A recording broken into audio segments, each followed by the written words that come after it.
And there was another one that was kicked at him. I don't blame him for that for a chance. But 2 points in a big match, never scored at Anfield. I was disappointed, mate. Come on, sort it out for next week. Very well said. Yeah, the problem with him for next week is he going to now get in the team after that? I mean, it's against Chelsea, you'd think so, but I agree with you, it was very disappointing. Alright, gents, let's wrap it up. It's been a good first half, everyone. Thank you for listening, guys. We'll be back in the second half, rambling from the dugouts coming in. Yeah. Dugout.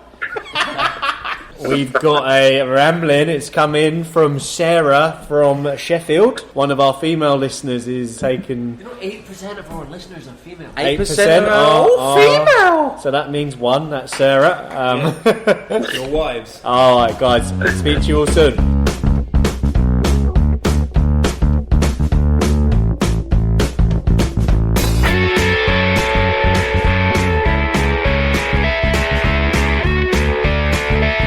Welcome back to Left Back in the Changing Room. Way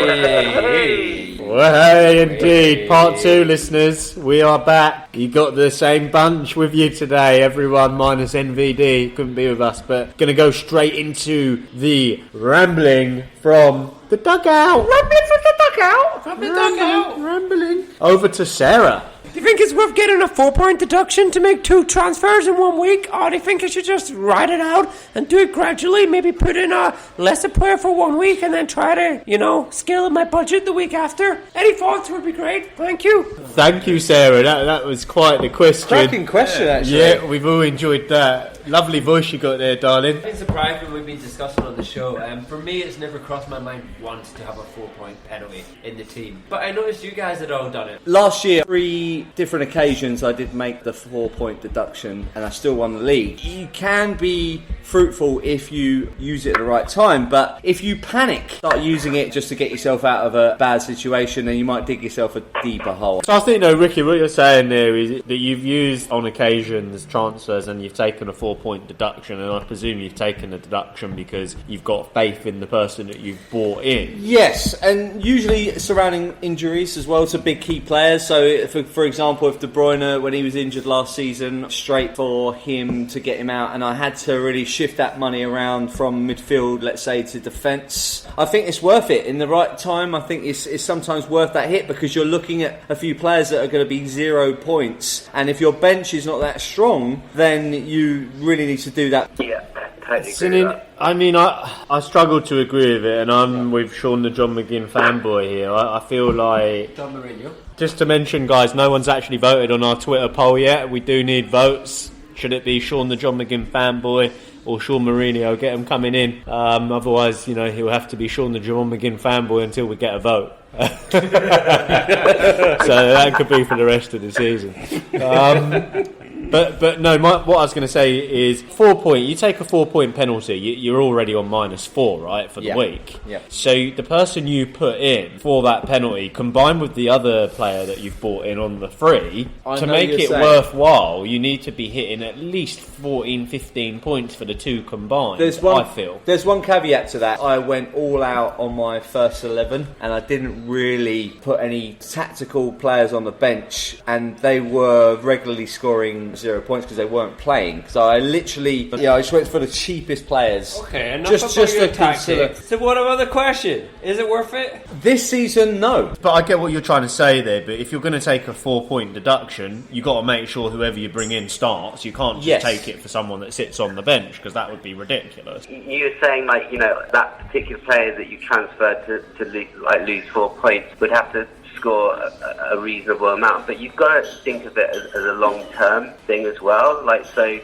You're not looking for particularly what's happening next week, but you're looking to see whether that player is going to be useful to have for the oncoming weeks. That's a good next point. Few weeks. Yeah. But if he is going to be useful for the oncoming weeks, why not hold off on the transfers? Make one, maybe a lesser one, as Sarah said, where you're bringing in someone at a cheaper rate, save enough money to get that person you want the following week, or you hold off completely on the transfers like Sean has done this week, and then you got 2 free transfers, then's the time to perhaps switch it around. That's definitely my preferred strategy. Unless you are on a week where you've got a lot of injured players or you're really struggling to get a team out, you might want to do that there. But if you can just hold off and hope that, okay, at least someone, they're not going to shine for the week, but they're going to get at least 2 points. They're not going to get -2. They're not going to do one of those. Hopefully you can do that, and then the next week you then got 2 transfers to make. From that stage you can sacrifice one of your players for a lesser amount, put them forward on your bench, and then get a big name money in. So I've actually mentioned I've got 2 players this week, and I'm kind of deciding, I know I want to make some big changes in my midfield there. So I kind of deliberately left that. Before I couldn't really get anyone in. The best I could afford was Traore.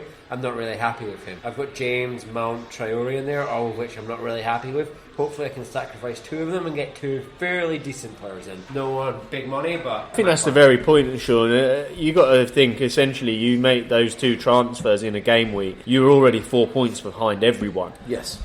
So unless you are desperate in the fact that your team is in crisis, and you really do think by making it long term, it not even long term, but for that week, it's going to benefit you. That's the only time I'd ever do it. Yeah. I've made these transfers before where I've lost 4 points. I've even been as bad to have done 3 in a game week and I've lost 8 points. And I have to admit, the majority of them, they never paid off for me. Never panned out the way I quite expected it. In my head, it was going to be the best thing ever, and it never happened. So I would avoid it as much as you can. There was one recent example, and it's flagged by the podcast Magnificent Mahrez. Mahrez had a couple of great game weeks, and De Bruyne was then injured, right? So then Mahrez was tipped to be the man of the moment. He scored like 13 and 12 points respectively. He was the most transferred player in the whole of the FPL, and then he drew a blank, and he hasn't been seen since. That would have been the classic week where I think there would have been a lot of, because I know MVD did the same. He also took a -4 point deduction on that game week. I've been regretting that because De Bruyne came back the week after, even though it said he was going to be ruled out for X amount of weeks. He came back the week after, scored well, and then you're struggling to get him back into your teams. I think the thing is, right, that when it happens, you're desperate and you're looking up the table. You're probably sitting lower down in your table. You're looking up. You're like, oh God, I've got to catch Sean the John McGinn fanboy. I need to do something. The John McGinn fanboy. The poll's still open, gents. I need to do something to catch this guy. I'm going to take that 4 point reduction. What you're not thinking at that point is, if I do that, I've given him 4 extra points on me. Essentially, whatever you've done, if you've changed a forward, you've got to think if his forward's going to play, then he's going to get 2 points minimum. So you're actually giving him a 6 point advantage. Yeah. For me, it isn't worth it unless you're perhaps desperate, as we said. If you're in a head-to-head league, definitely I wouldn't be doing it as well because you're given a 4 point advantage. Patrick Vieira, I want to bring you in for your thoughts on this because I've not heard from you or the captain. I am towards the bottom of the table, so I would definitely consider taking that 4 point deduction to get like a heavy hitter in that was more chance of producing some higher points for me. So I think it depends on where you are in the table and how your squad is, but like I agree with Ricky too. If you've got an injury, in your squad, then it might make better sense to switch out a couple of players and make that 4 point deduction. Interesting when you say a heavy hitter though, because you've got to think that everyone above you's probably got those players already. You've got to differentiate whoever you're bringing in, so it is another bit of desperation. Yeah, good point. Captain, thoughts? I'm second in the table now. I've taken like 2 hits. I've lost 4 points on 2 consecutive. Have you really, Captain? I didn't know that. Yeah. So it hasn't done me, I'm second, so it hasn't done me that bad. I think also, like, going back to saying, long term it's beneficial, but I think also short term thinking about it, because if you've got like a really juicy fixture coming up, for example, like Leicester Newcastle, and for example, like, Vardy's going to like get 1 or even more, couple of goals even. Like he always scores against Arsenal, for example. I really think it's worth doing. I've not like ever thought about like losing 4 points is the be all and end all. It's not. I kind of do a balance. I kind of like if I use like 4 points again and again, then I like take a couple of weeks and use those and get 2 transfers and then use those like productively.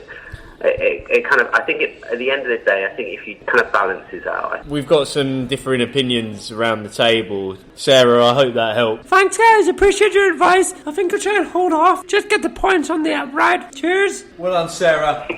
Thank you for our question there, Sarah. 8%, part of our 8% viewership. So definitely hold off. I think it's the right decision. Personally, that's what I'd be doing. So guys, brilliant. Another big game for Man City this week coming up. Chelsea at home at the Etihad Stadium. It is a big game, and I think there's a couple of things to look at, guys. I want us to look at the players to watch. For me, in Chelsea, there is Christian Pulisic, who I think is a player to watch at the moment. Great. In terms of form, he's on form. He's basically returning. He's 55 points total at the moment, 8 points in the last game week. He has got a slight knock going into next week's game, but he is the man of the moment, I think, for Chelsea. He has signs of Hazard a little bit when he's attacking down that left wing, cuts in. He is good. He's got that skill. So he's selected by 12% of teams. In terms of form, he's the second best form of all players after Vardy at the moment. 9.5. Yeah. 9.5 points. He's only 7.4 mil. Not that bad. One place that we are struggling at the moment, and we've all discussed it, is midfield. We've all got two players that are doing fairly well, and then we've got the players that are getting either 2 points to 3 points, not getting it consistent. Pulisic, is he the guy that's going to do it? Did anyone see him play against Palace? And what do you think? Yes. Just to reiterate my point there, I know it's a big statement to make, but he reminded me of Hazard. Not just because he's playing for Chelsea, not because he's in the Chelsea shirt. He just breezed past defenders. He was cutting in and out, and I feel like his confidence has grown as Chelsea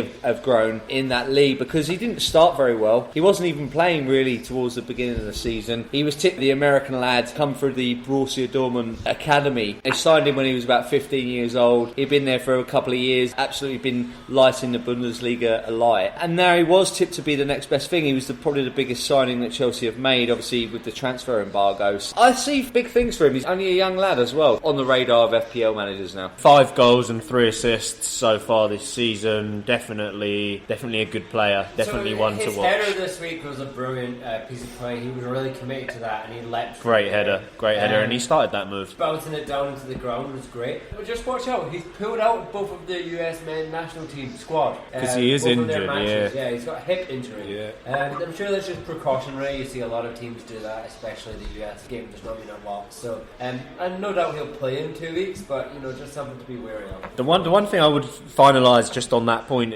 what Ricky is saying, is a bit like Hazard. I don't quite think he's got that finishing touch yet. Like, he can score. He's obviously got 5, but that's a good point from Sean. And I would say Man City are playing Chelsea next game week. It's at Man City. I don't think it's the right time to get Pulisic in. That could be of a risk. Agreed. The week after, they've got West Ham and Chelsea are at home. I'd be, definitely remortgage and pile on Pulisic, then they've got Aston Villa, and then they've got Everton. So for me, Pulisic, he's one to watch. If you're going to get him in Saturday the 30th of November against West Ham, that's when you bring him in. What are your guys' thoughts on another midfielder? Someone we've touched on a couple of times over the last 2 weeks. I don't know if I've missed the boat, but there really even was a boat to begin with. But Milivojevic. Crystal Palace are playing Liverpool this week, so it's a big game for them.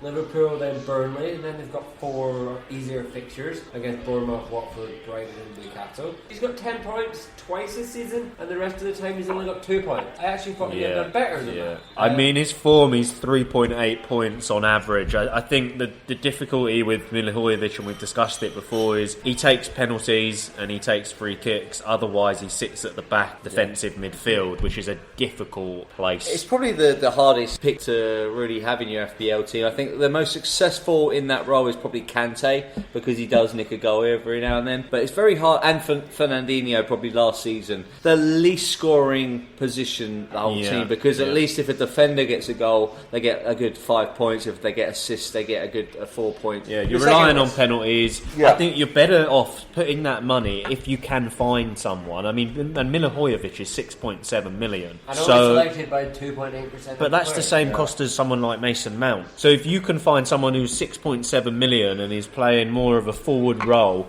and perhaps takes free kicks and takes penalties, then you're laughing. I would be looking at that, because then they're more likely to also. And are Liverpool going to win that game in 2 weeks' time? Against Palace? Yes. Yeah, I can't see them losing that. To be fair, Palace, away you called it, Jimmy, early on. Palace have shown and proven to be a solid team. Solid team, but they're below Man United. Let's not miss that point now. Is there any value in any The cream has risen. Unlucky Martin. I've had James in my team all season. I'm thinking it's maybe now time to get rid of him. Well, I thought he should question. have scored on Saturday, once if not twice. But I'm also a bit tempted by McTominay.